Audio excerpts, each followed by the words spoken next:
Olá, tudo bem com vocês? Hoje, dia 353, nós vamos ler a Epístola de Tiago.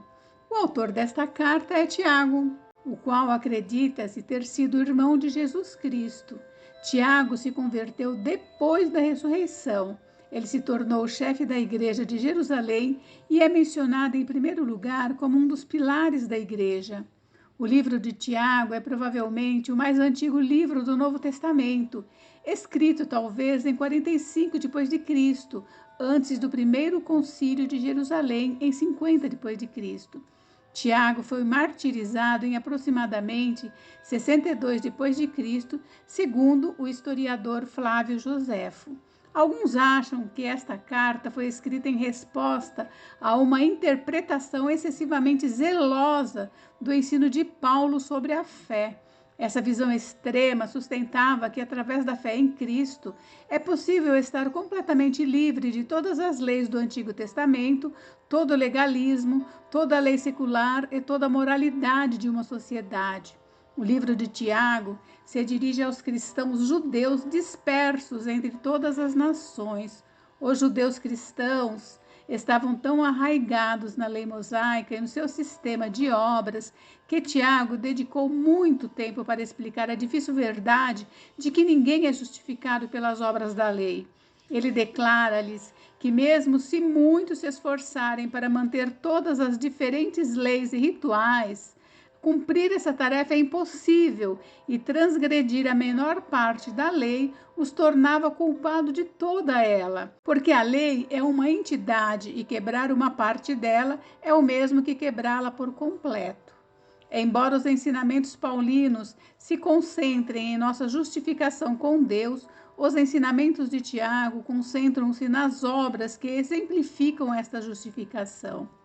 Tiago destaca que as boas ações fluirão naturalmente daqueles que estão cheios do Espírito e questiona se alguém pode ou não ter uma fé salvadora se os frutos do Espírito não puderem ser observados, assim como Paulo descreve em Gálatas 5. Este livro contém um notável paralelismo com o Sermão da Montanha de Jesus em Mateus 5. Tiago começa no primeiro capítulo descrevendo os traços gerais do caminhar na fé. No capítulo 2 e no início do capítulo 3, ele discute a justiça social e faz um discurso sobre a fé em ação.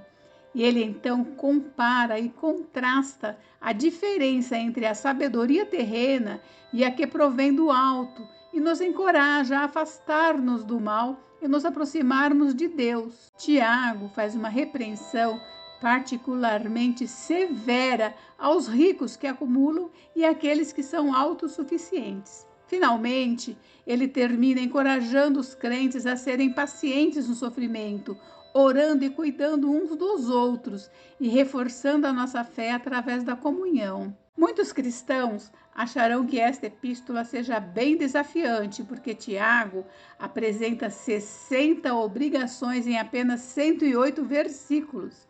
Ele se concentra nas verdades das palavras de Jesus no Sermão da Montanha e motiva-nos a agir de acordo com o que ele ensinou.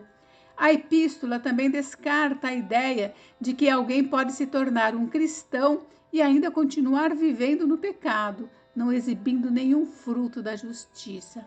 Tal fé, declara Tiago, é compartilhada pelos demônios que creem e tremem. Entretanto, tal fé não pode salvar, porque não é autenticada pelas obras que sempre acompanham a verdadeira fé salvadora. As boas obras não são a causa da salvação, mas são o seu resultado. Bem, essa epístola tem 5 capítulos. Vamos à leitura, então? Capítulo 1. Prefácio e saudação.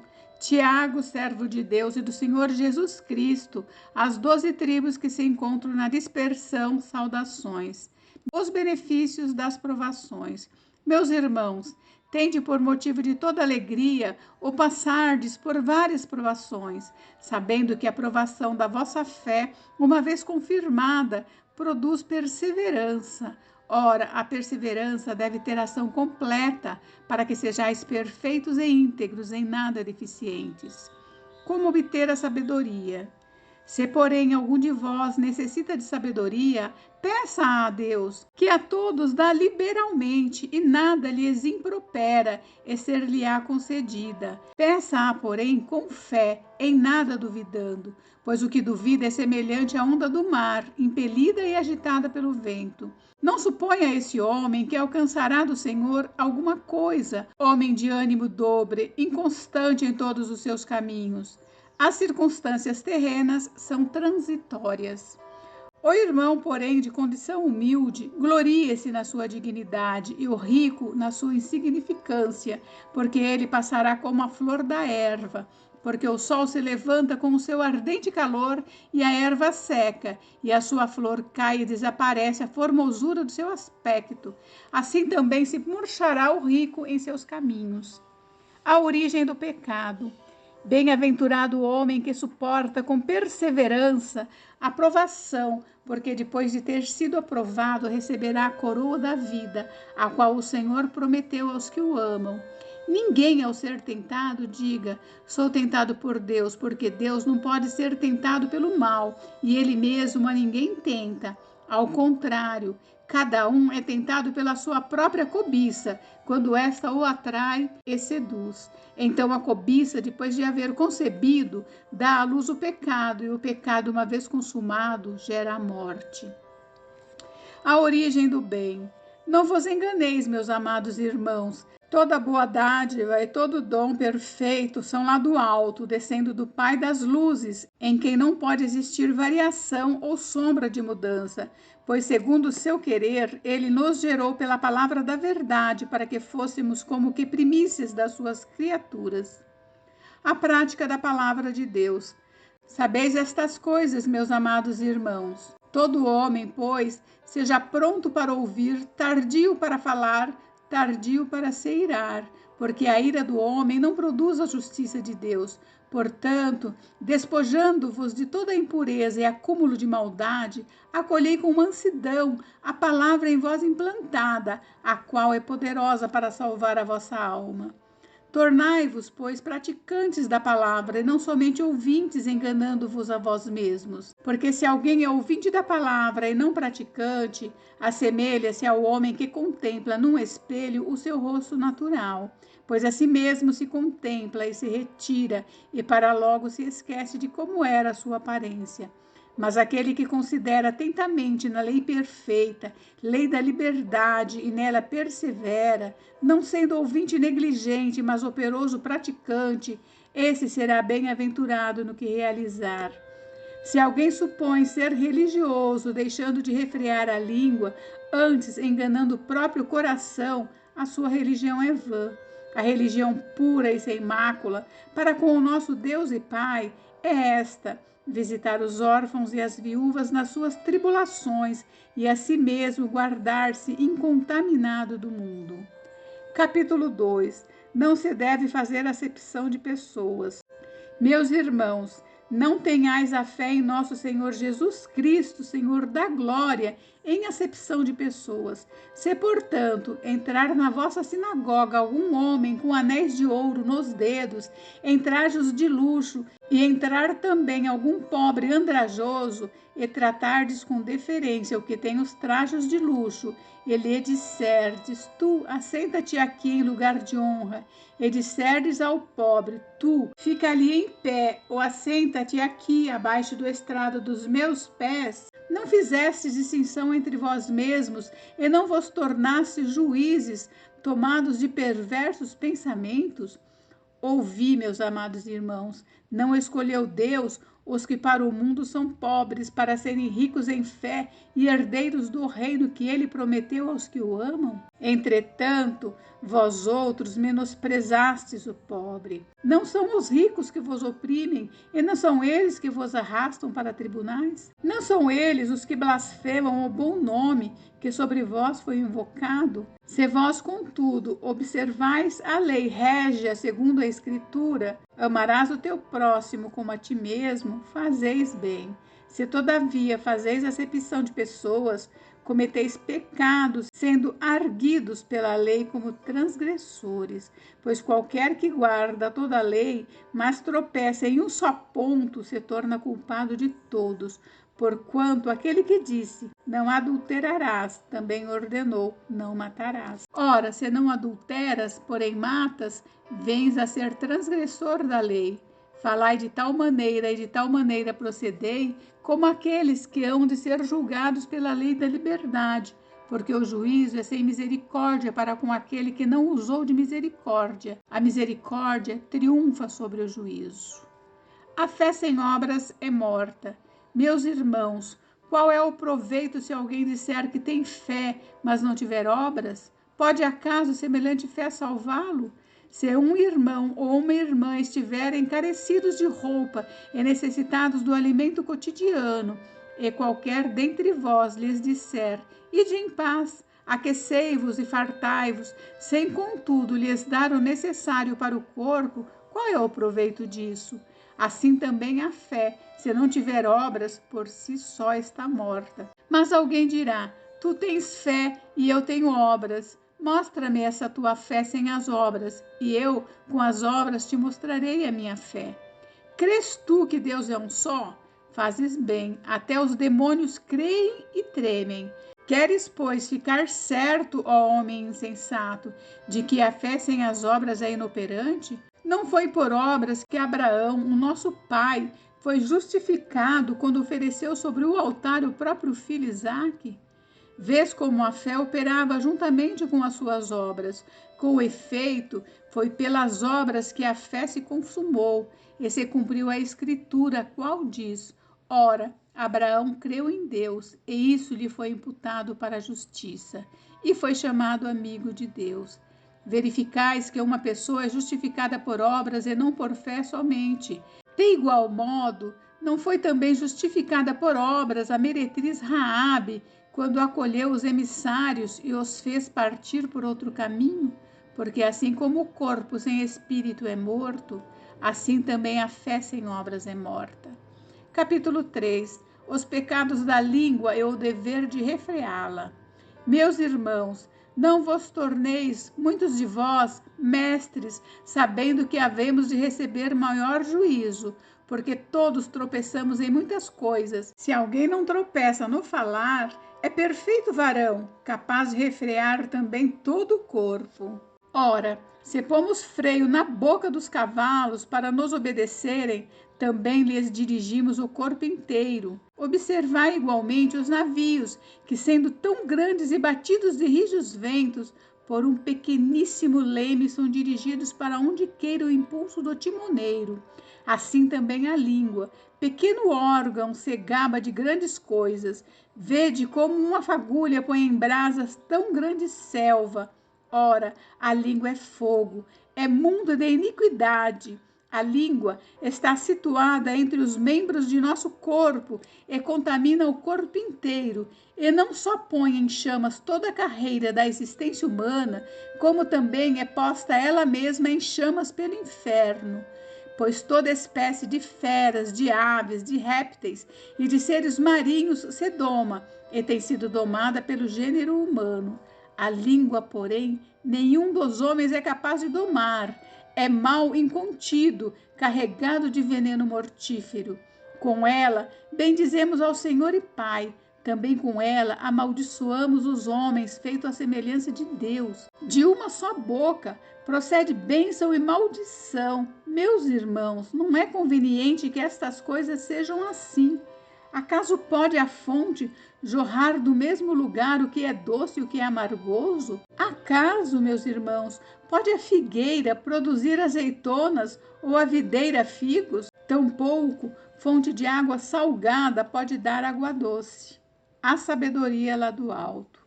Quem entre vós é sábio e inteligente? Mostrem mansidão de sabedoria, mediante condigno proceder às suas obras.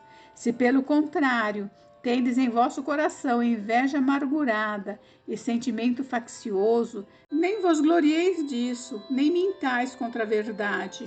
Esta não é a sabedoria que desce lá do alto, antes é terrena, animal e demoníaca. Pois onde há inveja e sentimento faccioso, aí há confusão e toda espécie de coisas ruins. A sabedoria, porém, lá do alto, é primeiramente pura, depois pacífica, indulgente, tratável, plena de misericórdia e de bons frutos, imparcial, sem fingimento. Ora, é em paz que se semeia o fruto da justiça para os que promovem a paz. Capítulo 4. A origem das contendas. De onde procedem guerras e contendas que há entre vós? De onde, senão dos prazeres que militam na vossa carne? Cobiçais e nada tendes, matais e invejais e nada podeis obter. Viveis a lutar e a fazer guerras, nada tendes porque não pedis.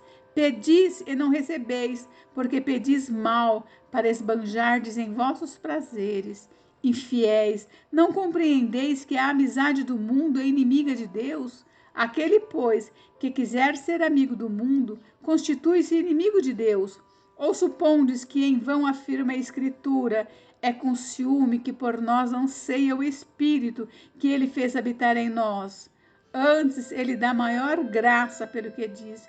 Deus resiste aos soberbos, mas dá graça aos humildes. Sujeitai-vos, portanto, a Deus, mas resisti ao diabo, e ele fugirá de vós. Chegai-vos a Deus, e ele se chegará a vós outros. Purificai as mãos, pecadores, e vós, que sois de ânimo dobre, limpai o coração. Afligi-vos, lamentai e chorai. Converta-se o vosso riso em pranto e a vossa alegria em tristeza. Humilhai-vos na presença do Senhor, e ele vos exaltará. A maledicência é condenada. Irmãos, não faleis mal uns dos outros. Aquele que fala mal do irmão ou julga a seu irmão, fala mal da lei e julga a lei. Ora, se julgas a lei, não és observador da lei, mas juiz. Um só é legislador e juiz, aquele que pode salvar e fazer perecer. Tu, porém, quem és que julgas o próximo? A falibilidade dos projetos humanos. Atendei agora, vós que dizeis, hoje ou amanhã iremos para a cidade tal, e lá passaremos um ano, e negociaremos, e teremos lucros. Vós não sabeis o que sucederá amanhã. Que é a vossa vida? Sois apenas como neblina que aparece por instante e logo se dissipa. Em vez disso, devias dizer, se o Senhor quiser, não só viveremos, como também faremos isto ou aquilo. Agora, entretanto, vos jactais das vossas arrogantes pretensões. Toda jactância semelhante a essa é maligna. Portanto, aquele que sabe que deve fazer o bem e não o faz, nisso está pecando. Capítulo 5. Deus condena as riquezas mal adquiridas e mal empregadas. Atendei agora, ricos, chorai lamentando por causa das vossas desventuras que vos sobrevirão. As vossas riquezas estão corruptas, as vossas roupagens comidas de traça. O vosso ouro e a vossa prata foram gastos de ferrugens, e a sua ferrugem há de ser por testemunho contra vós mesmos, e há de devorar como fogo as vossas carnes.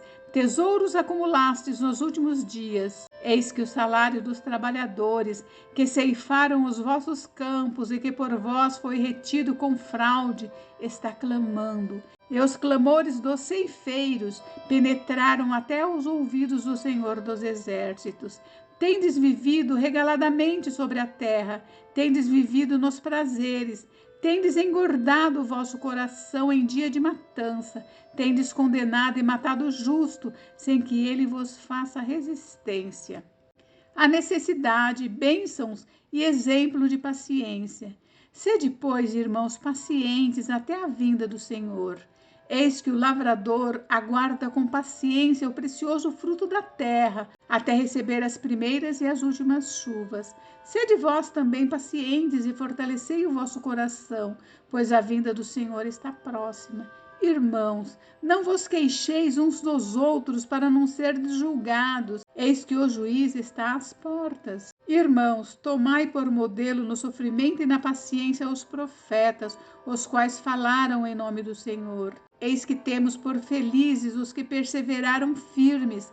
Tendes ouvido da paciência de Jó, e vistes que fim o Senhor lhe deu, porque o Senhor é cheio de terna misericórdia e compassivo. O julgamento proibido e o proceder cristão em várias experiências da vida. Acima de tudo, porém, meus irmãos, não jureis nem pelo céu, nem pela terra, nem por qualquer outro voto. Antes, seja o vosso sim, sim, e o vosso não, não, para não cairdes em juízo. Está alguém entre vós sofrendo? Faça oração. Está alguém alegre? Cante louvores. Está alguém entre vós doente? Chame os presbíteros da igreja, e estes façam oração sobre ele, ungindo-o com óleo em nome do Senhor. E a oração da fé salvará o enfermo, e o Senhor o levantará. E se houver cometido pecados, ser-lhe-ão perdoados. Confessai, pois, os vossos pecados uns aos outros, e orai uns pelos outros para serdes curados. Muito pode, por sua eficácia, a súplica do justo. Elias era homem semelhante a nós, sujeito aos mesmos sentimentos, e orou com instância para que não chovesse sobre a terra, e por 3 anos e 6 meses não choveu. E orou de novo, e o céu deu chuva, e a terra fez germinar seus frutos. Meus irmãos, se algum entre vós se desviar da verdade e alguém o converter, sabei que aquele que converte o pecador do seu caminho errado salvará da morte a alma dele e cobrirá a multidão de pecados. Gente, encerramos. Vamos meditar nessa palavra? Tem muito para ser meditado sobre ela, hein? Amanhã nós leremos a primeira epístola de Pedro. Fiquem com Deus, Deus abençoe vocês. Até amanhã. Beijos, beijos.